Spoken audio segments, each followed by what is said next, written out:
दादाजी, ये सब इस शनाया का किया धरा है। आपके फैसले से नाराज होकर उसी ने ये सब किया है। और ये अहान और शनाया अपने आप को समझते क्या है?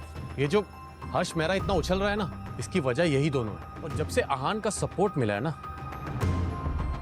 तब से शनाया कुछ ज्यादा उछल रही है। शौर्य, बस अब हमारे पास एक ही रास्ता बचा है। आपका मतलब है कि शनाया को... वैसे आप विकी के अड्डे पर पहुंचे कैसे? आप वहां क्या कर रहे थे? शनाया ने आहान से सवाल करते हुए कहा। जैसे ही आहान ने अपनी वाइफ की ये बात सुनी, वो दंग रह गया। आहान ने इस बारे में तो सोचा ही नहीं था। वो विकी के अड्डे के पास ही प्लाजा बार है ना, वहां मेरे कलीग की एक शादी होने वाली है, तो पार्टी वहीं देने के लिए कहा था, तो वहीं जा रहा था। और शौर्य को अंदर से आते हुए देखा तो मुझे शक हो गया। ओके, तो आपने अंदर आकर मुझे अकेले उन गुंडों से बचा लिया? मैंने पुलिस को कॉल किया था। पुलिस के बारे में सुनकर शनाया को आहान पर यकीन हो गया था। आखिरकार आहान की जान में जान आ गई। तो आपके ऑफिस में काम करने वाले लड़के ने आपको प्लाजा बार जैसी जगह पर पार्टी दी, वो इतना खर्चा कर सकता है? शनाया बहुत स्मार्ट थी और जितना आहान की सैलरी थी उससे 5-10 हजार ज्यादा खर्चा प्लाजा बार जैसी जगह पर एक वक्त के खाने और ड्रिंक्स पर होता था। इसलिए शनाया का सवाल लॉजिकल था। जी सही है, खर्चा तो हम कर ही नहीं सकते। शनाया जानती थी, इसलिए वो अब सवालिया नजरों से आहान की तरफ देखने लगी। ऑफिस से वाउचर्स मिले थे, इसलिए हम मांग रहे थे। अब तो शनाया के पास सवाल करने की कोई जगह ही नहीं बची थी, इसलिए उसने हाँ में सर हिलाया और जाकर डाइनिंग टेबल पर बैठ के अपने खाने का इंतजार करने लगी। आहान खाना बनाने पर फोकस करने लगा।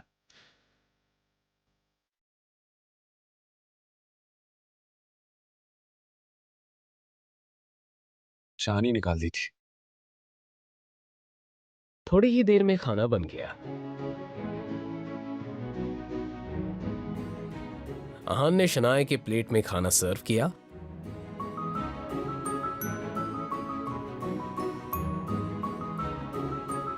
आप सोते वक्त कराटे लेती हैं शनाया? आहान की बात सुनकर शनाया हैरान रह गई। क्या? मैं कराटे नहीं लेती। और वैसे भी आपको कैसे पता? आप झूठ बोल रहे हैं। ऐसी बात नहीं थी कि शनाया को याद नहीं था, मगर रात के बीच में जब शनाया की आंख खुली थी तो उसने आहान को अपने पास सोते हुए देखा था। शनाया आहान के सीने पर सर रखकर सोते हुए बहुत कंफर्टेबल भी फील कर रही थी, लेकिन वो इस बारे में आहान को पता नहीं लगने देना चाहती थी। मैं झूठ बोल रहा हूँ? कल रात हम साथ में सोए थे और आप इतनी जोर जोर से खराटे ले रही थी कि काफी देर तक तो मुझे नींद नहीं आई। ये आहान खराटों के बारे में क्यों बात कर रहे हैं? मुझे बहुत ही ऑकवर्ड फील हो रहा है। हाँ, अब यही रास्ता है। क्या? कल रात को हम साथ में सोए थे? जैसे ही ये बात बाहर आई, आहान की बोलती बंद हो गई। मैंने जानबूझकर कुछ नहीं किया, आप ही ने मुझे रुकने कहा था। सच में आहान को देखकर ये बताना मुश्किल नहीं था कि वो कितना डरा हुआ था। अपने घबराए हुए पति की ऐसी हालत देखकर शनाया को जोर जोर से हंसने का मन कर रहा था। अच्छा, तो ऐसी बात है। मैंने आपको कहा रुकने के लिए? मुझे तो याद भी नहीं आ रहा। शनाया को लग रहा होगा कि मैं कितना बदतमीज हूं। अभी मैं उनसे नजरें नहीं मिला सकता।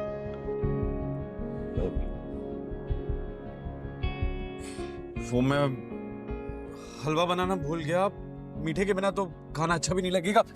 आप आराम से खाइए, मैं अभी हलवा लेकर आता हूँ। अपनी बात कहने के बाद आहान तुरंत किचन की तरफ चला गया। उसे ऐसे जाते हुए देखकर शनाया की हंसी छूट गई। खिलखिलाकर हंसने के बाद शनाया ने अपने आप से ही कहा, ये आहान भी ना, इन्हें चिढ़ाने में एक अलग ही मजा आता है। जहां एक तरफ आहान और शनाया के घर में हंसी मजाक का माहौल था, गिल कंस्ट्रक्शन की हवा में एक अलग ही टेंशन थी। स्प्रिंग कंस्ट्रक्शन से आने के बाद शौर्य और नीरज की हालत गुस्से और चिढ़ से खराब हो रही थी। इस हर्ष मेहरा की हिम्मत तो देखो, रायज़ादा खानदान में एक कुत्ते जैसा है। लेकिन हमारी इंसल्ट कर रहा है।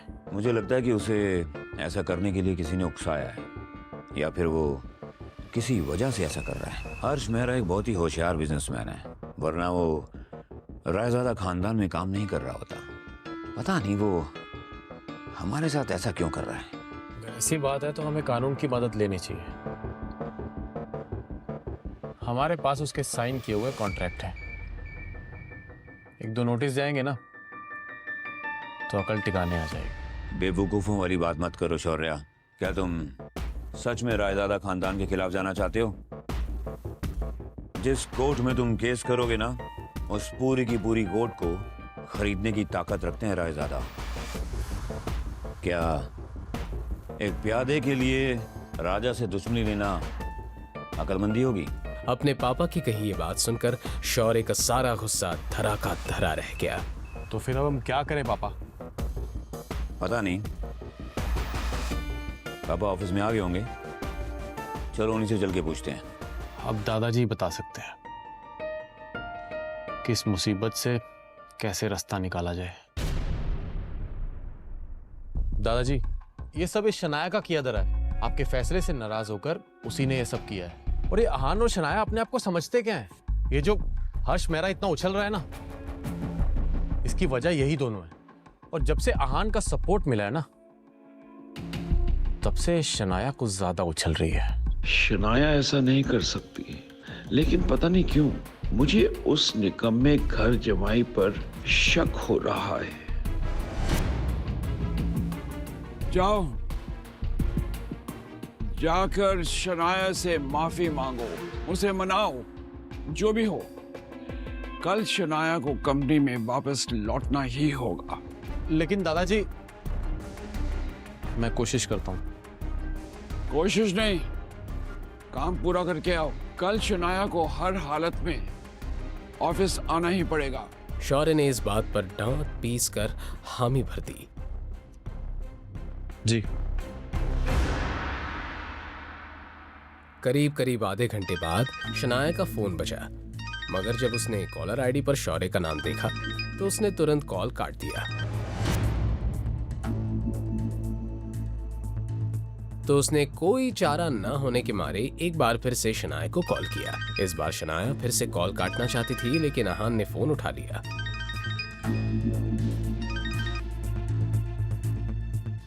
क्या बात है? शनाया कहाँ है? मुझे उससे बात करनी है। अहान को ऐसे ही किसी जवाब की उम्मीद थी। सो रही है। अरे तो उसे जल्दी उठाओ, मुझे उससे बहुत जरूरी बात करनी है। शौर्य की बात के जवाब में अहान ने बिना कुछ कहे कॉल काट दिया। दूसरी तरफ से बज रही बीप को सुनकर शौर्य गुस्से से तिलमिला उठा। अरे बेटा, एक बार फिर फोन कर ले।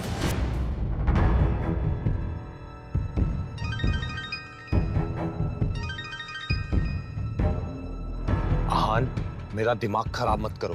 कहो तुम्हें क्या कहना है, मेरे पास वक्त नहीं है। शनाया से कहो अगर वो मेरी बात मान ले और अपना दिमाग ना चलाए तो मैं उसे इस कंपनी में वापस आने का मौका दे सकता हूँ। शौर्य ने अपनी बात इस अंदाज में कही थी मानो कि कोई चैरिटी कर रहा था। अहान खुद इस पूरे गेम का मास्टरमाइंड था। और अगर वो मना कर दे तो? शौर्य को लगा जैसे अहान उसकी बातों में आ रहा था। अगर वो मना करेगी तो वो कभी भी गिल कंस्ट्रक्शन में वापस नहीं आ पाएगी। इस बार अहान को अपना गुस्सा रोकना मुश्किल हो रहा था। उसने शौर्य से कुछ कहे बिना ही कॉल काट दिया। अहान, ये क्या किया आपने?